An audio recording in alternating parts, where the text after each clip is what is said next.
From time to time, it may be necessary to import a new report into your PerfectForms account.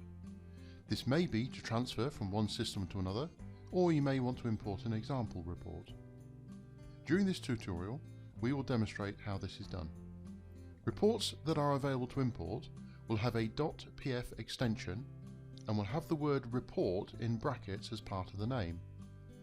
The word in brackets is used to distinguish the report from different types of files such as forms or connections, which, by the way, can also be imported into your account.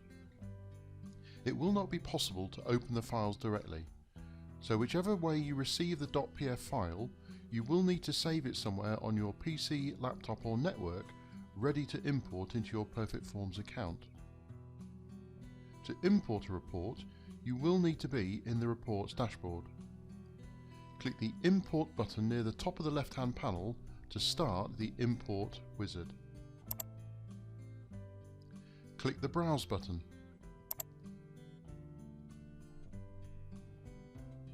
Locate and select the .pf file. The report name will be displayed in the field to the left. Click the Next button. You can modify the name of the report from here if required. Click the Next button again to import the report.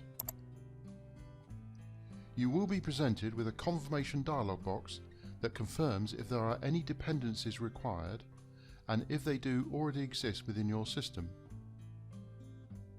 Imported PerfectForms reports may well be linked to forms in the account they originated from, or, less commonly, to connections.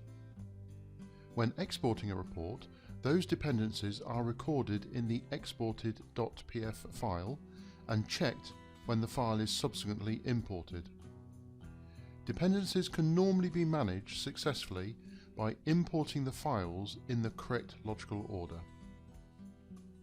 Click Done to confirm and close the import wizard. The report will now be available in your account, but you may still need to manage the link to the form or forms that act as the source of data if that hasn't been managed naturally by the logical order in which the items were imported.